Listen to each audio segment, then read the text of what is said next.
Hello, builders. We would like to welcome you to this episode of the Build Your Success podcast. Hey, if you're a new listener, welcome aboard. It's great to have you listen to the podcast. And if you're returning, it's great to have you back. Here at the Build Your Success podcast, we try to build you so you can build others. We do that through our training, our corporate training, our coaching, and our guest speaking. We also do that on the podcast here with our special guest. And I am grateful today to have Gary Bizzo on the podcast. Gary is a serial entrepreneur. He loves working with startups. It keeps him young. He's a university professor, and that keeps him engaged with young people.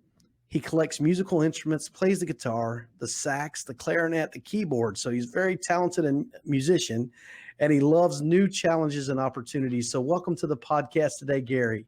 Brian, thank you so much. I love your description of your podcast. It's wonderful. Well, that's what we try to do here, and just hoping we can be a resource for others to grow themselves and find out about new people like you. That's one thing I love about the podcast. I get to meet great people as the host. So thanks for joining us. My pleasure. My pleasure. Well, let's get this kicked off with a question we like to ask our guests. What does leadership and being a leader mean to Gary Bizzo? Wow. I think it changes depending on circumstance, but for me, it's about empowering others in my organization to take advantage of the opportunities I give them. It allows people to, well, by empowering people, it gives them the control that I probably need in a manager or a colleague. Yeah, that is so true. And you wrote down here. It's probably different. Yeah, it's a little different. It says being a competent leader means people have to put their trust in a person and someone they can be assured will manage them well and transparently. And I think that's basically similar to what you said there. But that transparency piece is very important, I think, to both the person doing the leading and the people being led. So I like that. Well, I think the trust and transparency is the way that you are able to give them empowerment. Yes, that is so true. And yeah, when you learn to trust someone and give them that is empowering. So they get enabled to do what they're designed to do, and what you've either hired them to do or what their strength is. So that's awesome, man. So you've spent a career of doing multiple things, professors, financing startups. One of the things you said is important is surrounding yourself with talented people. I got to agree with you on this, but if you will, just tell the listeners why that's so important to a startup. Well, one of my secretaries, she did a lot of the work. I mean, I delegate really well. And I always would say behind every good entrepreneur or manager, there's a better assistant. And people would laugh, but in my heart, that was the truth. Surrounding yourself with really good people is definitely important for financing and stuff like that. Because we find that the biggest problem for people to get investment, whether it's a bank or a venture capitalist or whatever, is that the management team are incompetent, or they're lacking in a whole bunch of skills that they should have when they're trying to lead a corporation. That's very intriguing. So if you will, give us an example, like you've got a finance deal set up, you got some investors or a bank involved, and all of a sudden they realize that the leader is not competent. Give us a story behind that. Well, I had an old client approach me a month ago. He wanted $5 million to set up a company that was going to replace Zoom and probably this platform, with allowing that if I spoke French, I could speak to you in French and you would hear it in English, and vice versa. And the biggest problem was he said right off the top that he was not a good leader. And he said, "Would you take over my company?" And I said, "Sure." Well, when we got to the nitty gritty, he didn't want to give it up. He thought he was going to lose control, which that wouldn't happen. And he started getting cold feet. And then he wasn't competent enough to do that. And no investor or anybody would finance the company. And I brought him before my board of 8 investors, and they all turned him down. They said, until you find someone to run your company and you get in the background, no one wants to help you. And that's really, really typical. It's really typical. And I think that reinforces the thing about surrounding yourself with good people. A lot of inventors and people that create, They have creative means and all those, but they don't have some of the disciplines that are required to run a business. And so I think that's where the investors are looking for the discipline side, and probably if he would had someone come alongside him, you could have probably been that person for him. But now the whole deal's gone. Whole deal's gone. Another problem is, let's say you're a decent leader, maybe competent in a few skills. You bring on a partner. Most people would bring on someone who had different skills than they do, which is the way it should be. But a lot of people bring their best friend or their neighbor or somebody and say, hey, want to join my company with me. And suddenly you got two people who don't have the right skill set. I see that all the time. So again, that's part of the management team is lacking in something. Gary, I think that's a great point. And back to what you talked about in leadership is trust. And I think too often we as leaders have a family member or a friend or a neighbor that we trust because we know them, but they're not competent. So trust isn't the only determining factor for skill set and in these investors. So talk a little bit about that. The trust part? Well, I talked to an old friend today and he said, look, I need some money. I need some support. He doesn't have a business model, but he knows he wants to get into cryptocurrency. And I said, well, let's look at this. You read a lot about it. You went through some YouTube channels. You got two other people involved in the company. What's their background? And he said, well, they're good friends of mine I've known them since I was a kid, so I trust them. And I said, yeah, but which one's the crypto expert? He said, well, I got a webmaster. I said, no. So the bottom line is, how do you start a company that you're not passionate about because you're not involved in it? And I think I went off topic here, but the trust it's more than trust. It's like having the right people there. Yeah. So I think that the trust is one component, and it's not the only component. So also is the competency. And I think there's an element to trust and competency because as you were alluding to about the leader, you got to turn this over to someone. And also that example of this person that had this great idea but was not willing to turn it over. So the trust and the competency I think are intertwined when it comes to having success.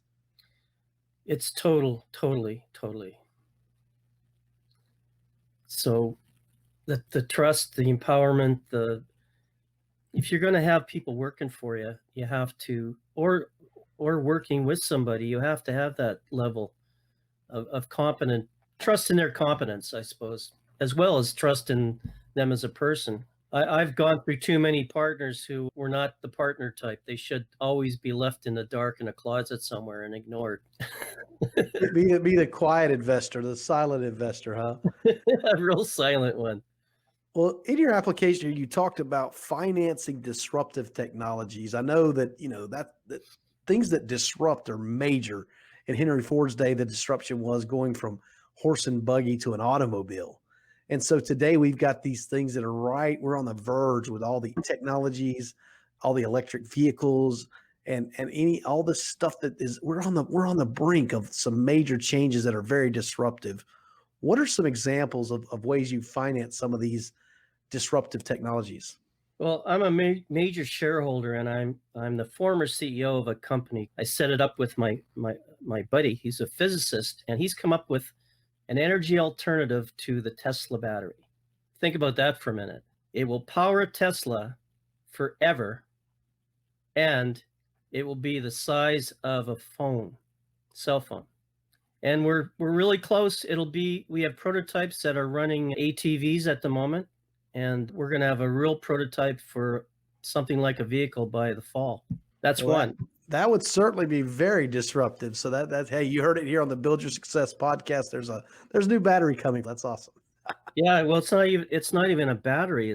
Because it doesn't store anything. It just powers it. So it's an energy source. You like this one? In Vancouver, we have a lot of movies being made, and you'll be walking down the street, and there's a huge power generator, louder than heck, and it's guarded by a couple of guys, and there's cables leading blocks and blocks to where the movie's being filmed. Well, this guy in Vancouver came up with a thing that it runs on solar. It's a generator with the same amount of power, like 10 kilowatts, but it's solar powered and it'll run for 24 hours after the thing is charged. So now you have a silent running generator. That's disruptive. There's disruptive things happening in Texas with a company that I helped finance. It all it did was automate health inspector reports. To figure that one. They used to do it by hand, and now they just have a checklist on an iPad. It sounds simple, and why wasn't it done before? But yeah, so anything like that disrupts a whole industry, I love it because if you're not if you're standing still, you're dying. Yeah, and you're going to get passed by someone who has adopted the new technology and has grown into that. And they say necessity is the mother of invention, but it doesn't always have to be just out of necessity. I've heard it said before, you don't have to be sick to get better. Yeah. And then there's technology that, like, one of my biggest clients is that Chinese conglomerate Huawei. You guys probably know a lot about it down there, but their 5G is not, no one can match it, but they have a real problem getting the word out because what they are is they're a big industry in China, which is of course having a trade war at the moment with the US. So when we talked earlier about what I do, reputation management's another one because I'm a what you call a global influencer. Yeah. So how do you help someone like that in that situation where they've got to overcome this trade war? They got this great technology that is disruptive, and get people to buy into that. Well, there's a few of us that are they're called key opinion leaders, and what we do is we get the word out about the technology and how it is helpful to people and how the company is transparent. It really is a transparent company. So we write articles and I use my social media to put the positive spin onto it. It's not BS, but it's just putting a different perspective onto the problem. Well, you led into my question. I was going to say spin because we don't really want to be spinning things, but yeah. So it's a new perspective and a better outlook on the reality of it. That's a better way of putting it. Yeah. I'm not a spin doctor. And so I just spun that for you, Gary. I'm not usually good at that myself. So I there we remember go. that. So what other cool technologies have you seen that you've worked on in the financing? Well, again, there's a lot of simple things that people don't think about. Like we have a device that will refine tailing piles. Like after a mine is gotten all the gold out, you look at it and there's big, huge piles of tailings, right? It doesn't mean there's not gold in that pile.